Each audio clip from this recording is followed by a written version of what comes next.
এই যাদবপুর বিশ্ববিদ্যালয়ের ছাত্রকে পিষে দিয়ে, ছাত্রের ওপর দিয়ে গাড়ি চালিয়ে নিয়ে যাওয়া, এটা একটা প্রতীকী ঘটনা। একটি ছাত্র, একটি শিক্ষার্থীর ওপর দিয়ে গাড়ি চলে গেল, শিক্ষামন্ত্রীর গাড়ি।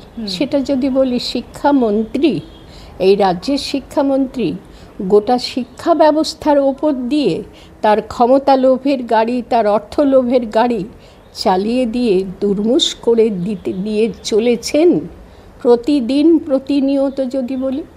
এবং তারই প্রতীক একটা ঘটনা কালকে ঘটল। একটা শিক্ষার্থী মাত্র, গোটা মাত্র বললাম বলে আমাকে মার্জনা করবেন সকলে, অবশ্যই তার প্রাণটা কিছু মাত্রই আমাদের কাছে মাত্র একটি প্রাণ নয়। তার কষ্ট, তার উপরে যে প্রাণান্তকর পরিস্থিতিটি হয়েছে, যতই যা আমরা ছবিতে তো আর সব কিছু পাই না। আমি যে কথাগুলো আগে বলেছি সেগুলো হচ্ছে অনেকের মনে সংশয় হতে পারে, অনেকে বলতে তার তুলতে পারে, কিন্তু সব তো আর ছবি দেখানো যায় না। একজনকে আমি প্রচণ্ড গালি দিয়ে ফেললাম, সেটাকে ছবি তুলে সঙ্গে সঙ্গে কেউ তুলে ফেলবে? তুলতে পারে না। সেই জন্যে ছবি দেখে কোনো সিদ্ধান্ত করা যাবে না। যার জন্যে আমি বললাম বিভিন্ন সংবাদ মাধ্যমে এটাকে বিভিন্নভাবে দেখাচ্ছে। এটাও আমাদের জন্য অত্যন্ত দুর্ভাগ্যের।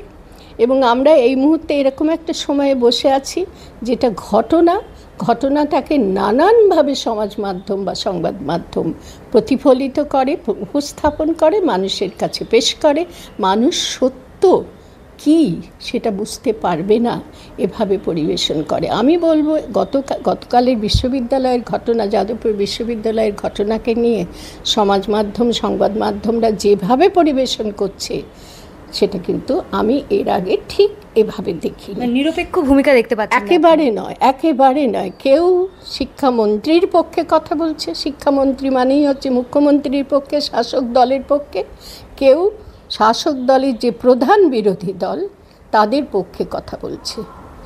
এই রকম পরিস্থিতি, আমি একজন নিরপেক্ষ অবস্থানের মানুষ, আমি একেবারে অত্যন্ত দৃঢ়তা। বিরোধী দল তো বিজেপি, প্রধান বিরোধী দল, সেটা হচ্ছে সর্বভারতীয় ক্ষেত্রে বিজেপি, কিন্তু রাজ্যের ক্ষেত্রে তো বিজেপি। হ্যাঁ, কিন্তু যাদবপুর বিশ্ববিদ্যালয়ের পরিপ্রেক্ষিতটা যদি নাও, কারণ বিশ্ববিদ্যালয়ের ওই বামপন্থীর যে ছাত্ররা আছে তারা বলছে যে আমরা উচ্চ মাধ্যমিক পরীক্ষা চলছে বলে আমরা বিশ্ববিদ্যালয়ের ভেতরে এই আন্দোলনটা করছিলাম ইত্যাদি ইত্যাদি। তারা একটা ব্যাখ্যা, ছাত্র সংসদ নির্বাচন চায় ছাত্ররা, হ্যাঁ, ওদের প্রধান দাবি হচ্ছে নির্বাচন চায়।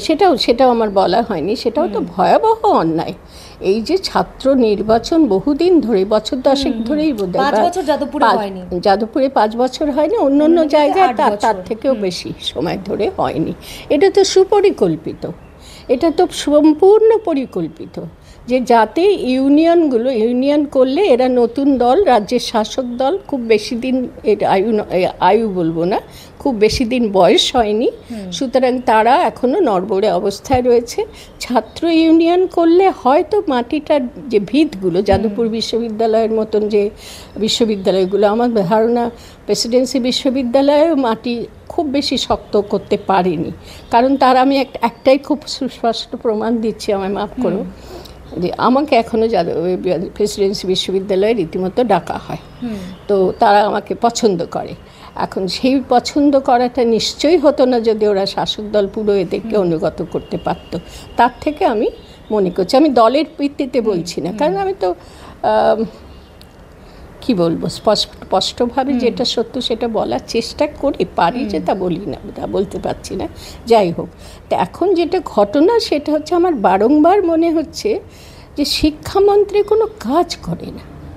রাজ্যের শিক্ষামন্ত্রী শিক্ষা বিষয়ক কোনো কাজ একটা, তোমরা বলতে পারবে, তোমরা দুজন তরুণ প্রজন্মের প্রতিনিধি আজকে এখানে আছো, আমাকে একটা বলো তো যে না দিদি আমি দিদি পছন্দ করি, ম্যাডাম পছন্দ করি না, দিদি আপনি ঠিক বলছেন না, ওরা কিন্তু এই কাজটা খুব ভালো কাজ করেছে, শিক্ষামন্ত্রী করেছে বা শিক্ষা মন্ত্রক করেছে, এটা বলতে পারবে? একটা উদাহরণ দিতে পারবে যে এই কাজটা ভালো করেছে? আমি তো বলবো স্কুলগুলো সব শিক্ষকবিহীন অবস্থায় রয়েছে, পরিমিতের সংখ্যা বন্ধ হয়ে যাচ্ছে, আর যারা ঢুকছে পয়সা নিয়ে ইত্যাদি দুর্নীতি করে, তারা শিক্ষার জানে না। কিচ্ছু জানে না। এখন পাশ ফেল প্রথা তুলে দেওয়া হয়েছে, যারা মাধ্যমিক পাশ করছে, উচ্চ মাধ্যমিক পাশ করছে, শিক্ষা কখাও ভালো করে লিখতে পারে কিনা সংশয়। আমি বহু ছাত্রছাত্রীকে দেখছি, দেখে আমার চোখ দিয়ে জল পড়ে, যেটা কিছু শেখেনি, এদের তো কোনো দোষ নয়, পাশ ফেল প্রথা তুলে দেওয়া হয়েছে। যে কোনো দিনই জীবনে 6 পর্যন্ত পড়ে আর উঠতে পারতো না, এতটাই যার দুরবস্থা, তাকে মাধ্যমিক উচ্চ মাধ্যমিক পড়তে দেওয়া হচ্ছে, সে পাশ করে যাচ্ছে, কেবলমাত্র 5 নম্বরটা পাচ্ছে, ফেল নেই। যে নির্বাচনটা দাবি উঠছে তাও করানো হচ্ছে না, তার মানে আপনি এটাই মনে করেন যাতে শাসক দলের ভিত নড়বড়ে না হয়ে যায়? শাসক দলের ভিত নড়বড়ে এখনও রয়েছে এই সময় বিশেষ কিছু কিছু প্রতিষ্ঠানে, যেমন যাদবপুরে নিতে গিয়েও পাচ্ছে না, ভেতরে নিজেদের লোক ঢুকিয়ে দিয়েও পাচ্ছে না, হচ্ছে না। যার জন্যে এই লড়াইটা সামনে 26 নির্বাচন আসছে, আবার নতুন করে শুরু করেছে। আমি ওই কথাটাই বলতে যাচ্ছিলাম যে শিক্ষামন্ত্রীর একটা কোনো ঘটনা আমায় বলো যেটা উনি করেছেন, ওনার কৃতিত্ব, যে শিক্ষা ব্যবস্থায় প্রশংসনীয় শুধু নয়, সদর্থক ভূমিকা নিয়েছেন। শিক্ষামন্ত্রী হিসেবে শিক্ষাকে এই স্তরে নিয়ে গেছেন যেটা পতনের দিকে যাচ্ছিল, সেখান থেকে রক্ষা করেছেন, সত্যিকার উন্নয়ন ঘটেছে। একটা কোনো কিছু বলতে পারছো না, মনে হয় না পারবে বলে, মনে হয় না পারবে বলে, বা যারা ওদের পক্ষ নেন তারা বলুন, আমি প্রশ্নটা রাখছি।